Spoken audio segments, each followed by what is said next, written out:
देवता संभलते नहीं, क्योंकि देवता गिरते नहीं, और उसको भी नहीं करने देंगे। इसका प्रमाण बिना प्रमाण के नहीं बोल रहा हूं। पूज्यवर शिव कोटि महाराज भगवती आराधना में कहते, रात्रि में जब साधु का मरण हो जाए तो पैर के अंगूठे को रेजर से क्रॉस लगाते हैं, उसको क्रॉस लगा दो। क्यों? उन्होंने लिखा, रात्रि में कोई व्यंतर बाधा प्रवेश करके मुर्दे को आकाश में जाके ले जाकर नचा सकती है। मुर्दे को ले जाएगी, कोई व्यंतर आकर के उसके शरीर में प्रवेश कर जाएगा, आकाश में ले जाएगा, नचाएगा, चलाएगा, बुलाएगा, सब करेगा, वो कर सकता है। आगम में लिखा है, पैर के अंगूठे में क्रॉस लगा दो, खंडित शरीर में देवता प्रवेश नहीं करता है। एक क्रॉस भर लगाना है बस, वो तंत्र विद्या। देवता सबसे ज्यादा तंत्र विद्या से डरते हैं, मंत्र से भी नहीं डरते उतना। मंत्र से तो बंधते हैं, तंत्र से डरते हैं। तंत्र विद्या में यदि आप कहीं भी आपको डर लगे, इसलिए कह रहा हूं, आपको डर लगे, कुछ नहीं करना। लक्ष्मण शक्ति बनाता हूं तुम्हें, सब व्यक्तियों को लक्ष्मण बना देता हूं। लक्ष्मण के पास एक शक्ति थी, जो रेखा खींच के चला जाता था, तो कोई भी दिव्य शक्ति उस रेखा के अंदर नहीं जा सकती। आप सबको देता हूं, सबको देता हूं, सबको करके देख लेना। जब कहीं आप बैठो, आप कुछ नहीं करना, नमोकार मंत्र बैठ करके अपनी उंगली से, उंगली ना है तो आपके पास, उंगली से या एक लकड़ी ले लेना, कुछ भी, और ऐसी चारों तरफ से रेखा खींच के बैठ जाना। बस आने दो देवताओं को, आने दो भूतों को। कोई मजाल नहीं है देवता की उस जो आपने रेखा खींची है उसके अंदर आ जाए। आ नहीं सकता। तुम स्मशान घाट में बैठ जाओ, मरघट में बैठ जाओ, जहां व्यंतरों का वास है वहां बैठ जाओ, बस ये कर लेना आप। बस आ नहीं सकता। आप एक रस्सी से चारों तरफ से रस्सी डाल देना, वो रस्सी को, सुतली को देवता नाक नहीं सकता। वो डरता है, लगता है कोई तंत्र किया है, ये मुझे बांध लेगा, ये मुझे बांध लेगा। तंत्र विद्या अवध ज्ञान लगाएगा, वो समझ नहीं पाएगा। नमोकार मंत्र का वो तंत्र है, आप फेर करके करिए। और पढ़ने की बात तो मैंने बता ही दिया। अब बोलो किस किस को नमोकार मंत्र नहीं आता है? सबको आता है। तो आज के बाद किसी देवता के सामने मस्तक मत झुकाना, डर से, भय से, लोभ से। भयासा स्नेह लोभाश्य कुदेवा अगम लिंगना, पूज्यवर समंत्रभद्र महाराज कहते हैं। भय से, स्नेह से, मोह से, लोभ से कभी कुदेवों के चक्कर में मत पड़ना। कोई डर नहीं करना, कोई कितना भी डरावे नहीं डरना।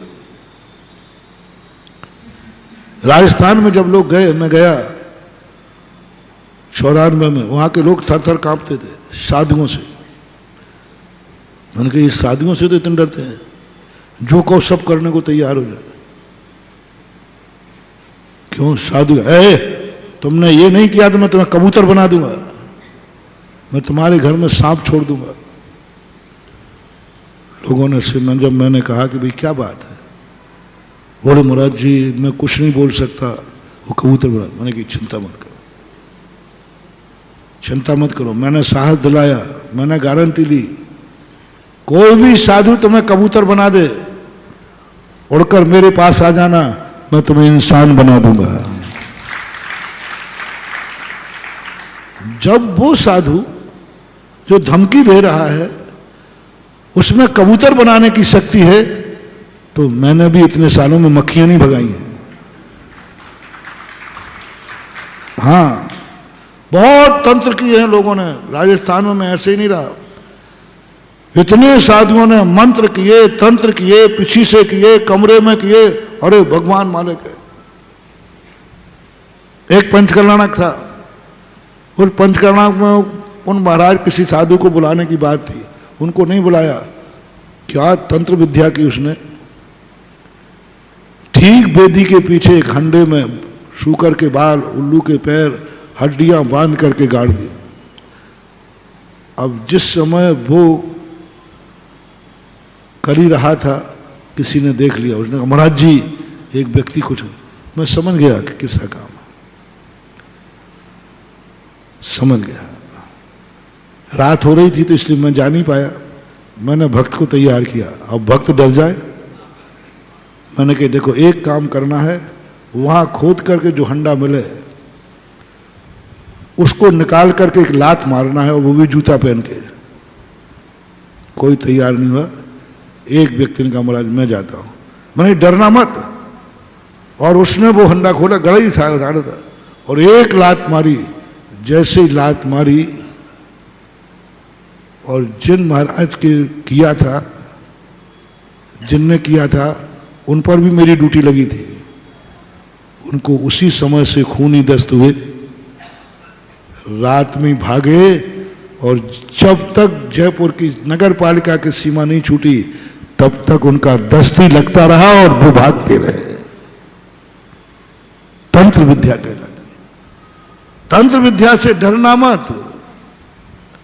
तुम्हारे घर में कोई नींबू फेंक जाए, मिर्ची फेंक जाए, आप कुछ मत डरना, आप एक लात भर मार देना, बाकी जुम्बारी मेरी है। और जूता पहन के मारो तो बहुत अच्छा है। और उसी नींबू पर थूक देना, झाड़ू से उठाकर नारी में फेंक देना। तुम्हारा कुछ भी नहीं होगा, गारंटी मेरी है। और जिसने फेंका है उसके हालचाल ले लेना। तंत्र विद्या ये साइकोलॉजी है, पर इसका भी इफेक्ट पड़ता है। और सबसे बड़ा सरल तरीका है, आप डरना नहीं। आज एक बहुत बड़ी चीज बता रहा हूं, ठीक तो लग रही ना? सब इसी तो डरे बैठे हो, और क्या महाराज, यही तो है। आज सही अस्पताल खुली है, हर व्यक्ति इसी से भय से तो बीमार है।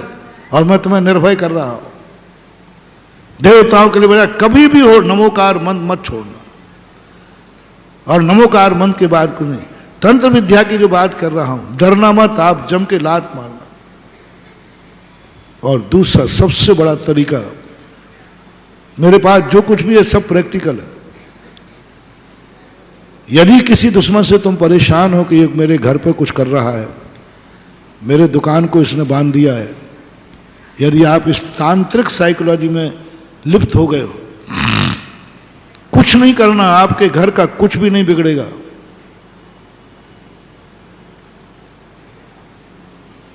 बहुत सरल सस्ता उपाय, एक धोती दुपट्टा आप खरीदना मंदिर के नाम का।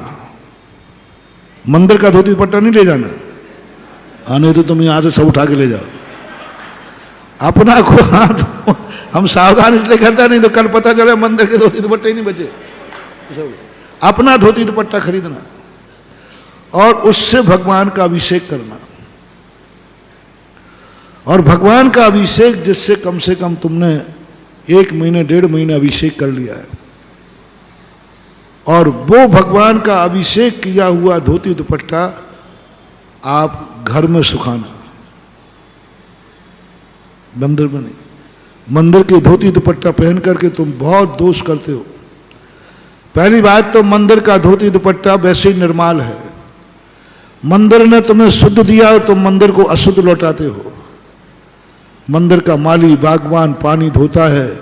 हमने पूरी वास्तु पढ़ ली, कहीं भी मंदिर में धोती दुपट्टा और नहाने का स्थान नहीं मिला।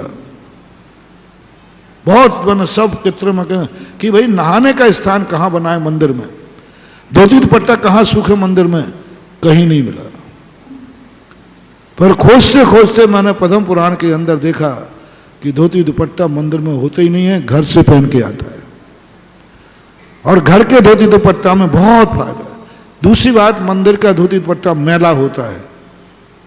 आप मंदिर के धोती दुपट्टा को एक बार धुलवाना अच्छे से, इतना मैल निकलेगा। और मैला धोती दुपट्टा पहनना दरिद्रता की निशानी है।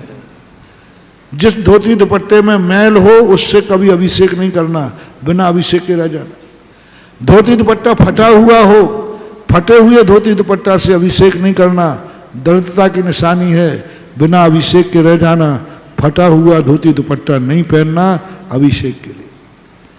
दूसरा, दूसरे का उतरा हुआ, दूसरे का पहना हुआ दुपट्टा मत पहनना, धोती दुपट्टा सेकंड हैंड नहीं, जो दूसरे ने पहना हो, दूसरे ने पहनकर अभिषेक किया हो, उसको कभी पहनकर अभिषेक नहीं करना। करना है तो पहले उस धोती दुपट्टा को बढ़िया गर्म पानी में धो, सुखाओ, फिर उसको गीला करके पहनो, जिससे उसके पहनने की एनर्जी खत्म हो जाए। दूसरे का उतरा नहीं है। घर में तुम अपने भाई का अंडरवियर नहीं पहनते और यहां किसका उतरा हुआ पहन देते हो? बोलो, कल जो आज धोती दुपट्टा तुम पहनते हो, कल किसने पहना था? तुम्ही ने कि दूसरे ने? बोलो। और उसको खुजली हुई होती तो पहन लेते हो। दूसरे का उतरा हुआ नहीं। मंदिर में ही मान लो तुम्हें करना है तो मंदिर में आप अपने नाम का धोती दुपट्टा डालिए, उस पर नाम लिखिए और आप ही पहनेंगे उसमें। और मंदिर यदि आपका धोएगा तो मंदिर में धुलवाई दीजिए, सुखाने का स्थान दीजिए, तब कहीं मंदिर में। पहले तो मंदिर में 2 जोड़ी धोती दुपट्टा दो साल भर के और उसकी धुलवाई दो। एक धोती दुपट्टा की धुलवाई क्या लगेगी? 10 रुपया, 10 रुपया मान ले तो महीने का 300, साल भर का 3600। 3600 रुपया तो धुलवाई के जमा कराओ जो मंदिर के धोती दुपट्टा पहनते हैं। और 2 धोती दुपट्टा जोड़े, ये 2 धोती 2 दुपट्टा मंदिर में दान दो। कितने के आएंगे? 1000 के, 1000 के मान ले तो 3600, 100 हो गए 4600। जिस हाल में सुखाए जाएंगे तुम्हारा धोती दुपट्टा सूख रहा, उस हाल का किराया कितना है? हाँ, ऐसे नहीं है कि लगे रहो मुन्ना भाई, भगवान का माल है, गिर रहो, एक एक कोनी का हिसाब चाहिए। इसलिए तो सिद्धि नहीं हो रही है। अभिषेक कर रहे, पूजन कर रहे, सब कुछ कर रहे, निर्माल खा रहे हो। निर्माल का बाबा का माल बाबा को है। हमारे यहां जो गुल्लकें रखी जाती है ना, ये दान इकट्ठा करने के लिए नहीं है, दान इकट्ठा करने के लिए नहीं है। बहुत बड़ी भूल है तुम्हारी। ये इकट्ठा करने की है कि मैं मंदिर में आया हूं तो मेरे माध्यम से मंदिर गंदा होगा, झाड़ू लगेगी। मैं मंदिर में आया हूं, मैंने चटाई का उपयोग किया है, चटाई का किराया कितना है? मैं मंदिर में आया हूं, थाली में पूजन किए, चांदी की थाली, जो भी थाली, और थाली का किराया कितना है? मैं मंदिर में आया हूं, पंखा चला है, मैं जितनी देर बैठा हूं तो पंखे का किराया कितना है?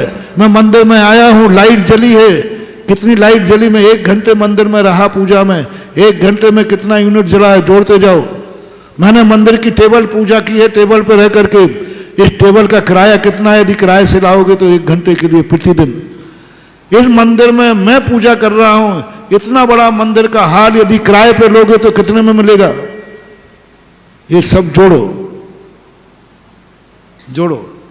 पहले शुरू, गेट के यहां से प्रवेश करो, पानी से पैर धोए हैं, 1 तमेड़ी पानी लाएगा, वो पानी भरने वाला कितना लेगा? कितनी तमेड़ी भरता है? 2 तमेड़ी मान लो, टंकी भरी रखी है। पानी भरने वाले ने कितना खर्च हुआ जिससे तुमने पैर धोए हैं? उसका खर्च बताओ कितना हुआ? और मंदिर में दिन भर में 100 लोग आए हैं, डिवाइड कर लो, मैं एक कोई नहीं भार दे रहा हूं। मान लो 100 लोग आते हैं तो उस पानी का डिवाइड करो। अंदर गए हो, झाड़ू लगती है, बागवान है, वो खर्चा कितना? जिस जिस चीज का तुमने उपयोग किया, चटाई पे बैठे हो, 1 चटाई यदि किराए पे लोगे तो कितने में मिलेगी? हर चीज का वो सब मिलाकर के व्यक्ति कहता है मंदिर में। बहुत सूक्ष्म बात है महानुभाव। एक दिन हमने कहा था, भूल करके कभी बड़ों की वस्तु का उपभोग नहीं करना। किया है